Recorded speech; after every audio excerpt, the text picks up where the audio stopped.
I've been thinking about how we need to change our relationship agreements. Um, Something that might work for us at a certain time in our life, maybe even for years or decades in some relationships, is no longer working. And we need to be able to say no, or we need to be able to um, communicate, right, to the person that this isn't working for us anymore. And it can be hard when a person's used to expecting something from you. But it's important to revisit our soul agreements with people over the course of our relationship so that we stay in alignment, so that we don't end up resenting the person or not expressing our needs as they evolve. So that just came to mind this last weekend after spending 6 days with family and watching some relationship dynamics. And I was going, it's time for a relationship agreement update.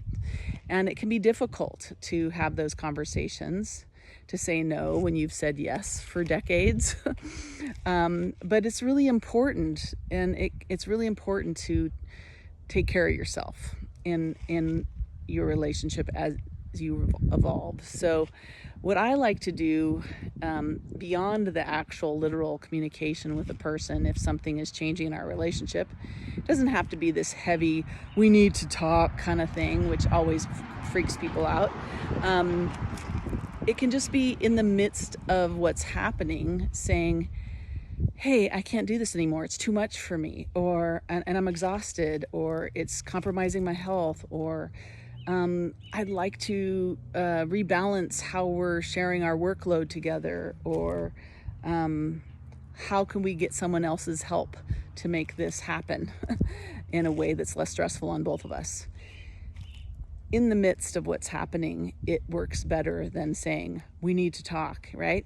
But on a spiritual level, there's also another piece that needs to shift. It's not just that verbal communication. And sometimes we're dealing with someone that can't handle the verbal communication or isn't capable of really going there with us. And so that's when we have an opportunity to update our soul contract. And the way I see that is we take some time in meditation and we imagine that there's this literal physical piece of paper contract with that person in our life. And we cross out pieces of the agreement around maybe how we communicate or how much of what each person does in the relationship, and add new things in.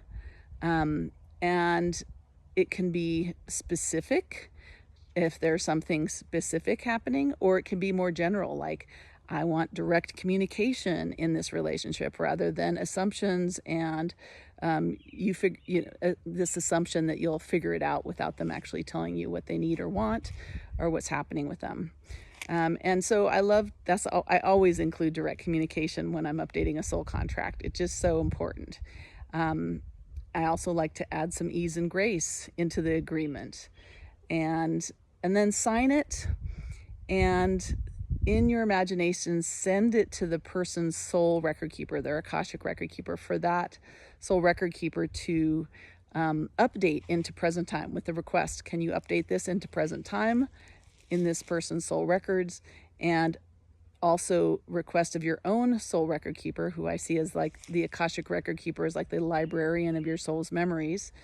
A helpful spirit that's been with you your entirety of existence from this lifetime and other lifetimes, and just say, please update this into present time, and give them in your imagination a copy of this updated soul contract with the person that you're ready to evolve your relationship on a spirit level as well as on the literal worldly level.